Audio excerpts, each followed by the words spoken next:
3 best revenge sa lalaking manloloko. Yon.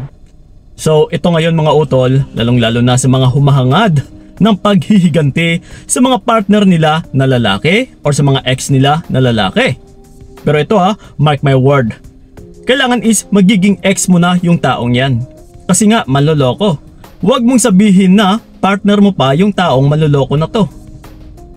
Kasi karamihan din is gustong maghiganti na, Kuya Kiko, ano ba yung dapat kong gagawin sa partner ko na manloloko? Well, actually, hindi ka makapaghihiganti ng mas maayos kapag nandyan ka pa kasama yung partner mo. Na hindi ka pa kumalas, na hindi ka pa umatras, na still kayo pa rin. Kasi, kagaya nga neto utol, gusto mong maghiganti. So kung gagawin mo na yung paghihiganti na still kayo pa ring dalawa, ay mas lalo lang talaga kayong magsasakitan. So bakit ka pa mananatili sa isang relasyon kung maghihiganti ka lang din naman? Na yung ending nito utol is talaga maghihiwalay lang din naman kayo. Na or maybe bago kayo magkahiwalay is nagkakasakitan pa na baka sobra-sobra pang pasakit yung madadaanan mo. So the best thing to do kapag gustong-gusto mo talagang humiganti sa partner mo or sa lalaki na to na manloloko ay kalasan mo muna, hiwalayan mo muna utol. And then saka mo na gagawin yung pagre-revenge mo sa kanya. Then ito, ituturo ko sa inyo yung pinakatamang revenge or pinaka-best talaga na paghihiganti na para magsisisi din yung isang lalaki kung bakit niloko ka pa niya dati. So ito, huwag na nating papatagalin pa. Na yung una sa lahat is run and never look back. Yes, once na kinalasan mo na yung partner mo is kailangan mo na talaga tumakbo ng palayo and then huwag nang lumingon pa. In short utol, ang ibig sabihin natin dito na once na kumalas ka ay dapat putulin mo na lahat ng connections mo sa kanya. Lahat-lahat. Kapag sinabing lahat is kasama na po yung mga kaibigan niya, kamag-anak niya at saka kung sino-sino pa yung konektado sa kanya. Kailangan mo itong putulin utol. Kasi para saan pa kung mabibigyan mo pa ng koneksyon kung sino man dyan sa kanila? Sa anong rason pa utol? Diba? Talagang mag-aaksaya at saka mag-aaksaya ka na lang ng panahon mo kung naglalaan ka pa ng oras para sa kanila. Kakausapin mo pa, makikipagkaibigan ka pa sa mga kapatid niya or sa magulang niya. No way. Atras ka muna kasi niloko ka nga, diba? So yon. And then ito, yung pangalawa is magpaganda at magpa-sexy. Na ito talaga yung pinakauna na kahinaan ng mga kalalakihan, yung physical appearance ng babae. That's why utol, kailangan mo talagang magpaganda at saka magpa-sexy. Yung tipong parang maglalaway siya sa'yo once na makikita ka niya balang araw. Na kahit hindi lang siya kundi kahit sinong lalaki ay talagang maglalaway sa'yo. Yung tipong napaka-sexy mo and then magaling ka manamit. Yes, and then yun na nga, pagdating naman sa iyong itsura ay malaki yung pagbabago. Yung tipong parang marunong ka na talagang magdala.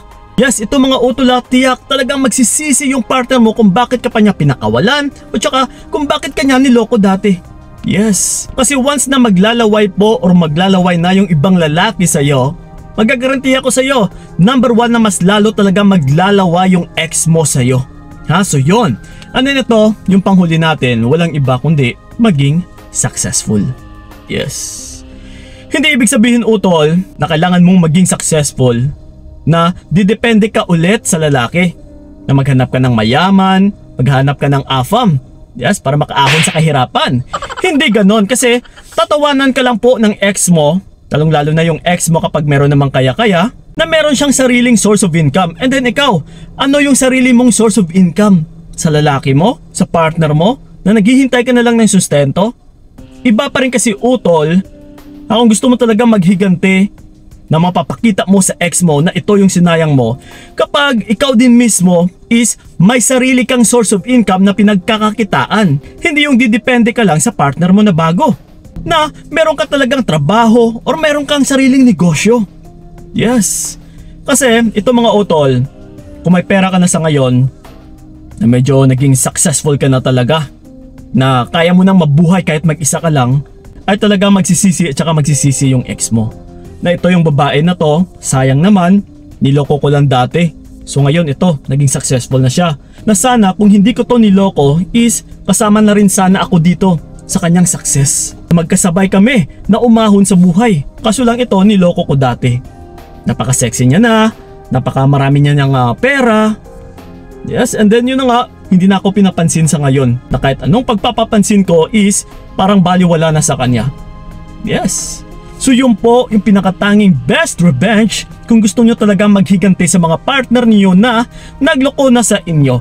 Kailangan mo nang umatras utol and then huwag nang magparamdam pa. Mag-focus ka na sa iyong sarili. And then, gawin mo ang lahat ng ito hindi dahil sa ex mo, hindi para sa ex mo, kundi para na rin talaga sa sarili mo. At saka para sa magiging future na partner mo utol. Na ilalaan mo ito sa tamang tao. Hindi sa kung kani-kanino na lang na baka ganun pa rin ulit. Yes, sasayangin ka lang or yun na nga lulukuhin ka ulit. Pero again, once kasi na ginawa mo yung bagay na ito para sa sarili mo, walang makakagiba sa'yo na kahit sino pa yung lalaki na magloloko sa'yo or papasok sa buhay mo ay still may bala ka na kaya mo pa rin bumangon at saka tumayo para sa sarili mo. Okay? So yun po mga utulasan na yung nakatulong yung video na ito. And then sa mga gusto ako makausap one-on-one, puntahan nyo yung aking FB page na Payong Kaibigan ni Kiko. So kita-kits tayo doon. So lang po, maraming salamat talaga. So ingat kayo. God bless and babush! Ayoko na rin magtiis, ayoko na sasakit. Mas mabuti nang bitawan ka para wala nang pait. Hanggang dito na lamang kung nakayanan ko nakawan.